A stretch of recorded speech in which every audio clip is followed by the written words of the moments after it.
Guys, kwa majina naitwa Mwaisa fundi bomba. Nadhani hapa mnaona natokea Kinyerezi, ni fundi.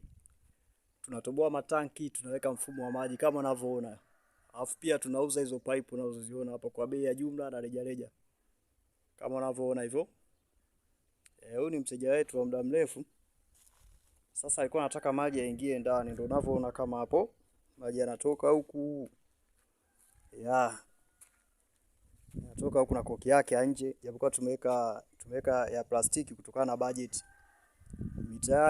Mita yake hiyo hapo, kwa maji yanatoka pale yanakuja hapa nje kwenye hii hapa stand pipe, yanafika hapo yanaingia ndani. Alafu kuna njia kama mnavyoona hivi, hapo ndo yanaingia ndani, yanatoka kwenye tanki yanashuka. Kwa hiyo tunapatikana Kinyerezi, lakini ni maongezi tu. Kwa mtu ambaye upo serious unaweza ukatucheki. Tupo Kinyerezi, tunaweza tukaja popote pale. Ni fundi makini kabisa. Sio kila mtu anaweza kukufanyia kazi. Mafundi wengine ni matapeli. Mafundi wengine hawaeleweki. Kama unavyoona hapo limepandishwa nini? Kila kitu fresh. Kwa hiyo karibu.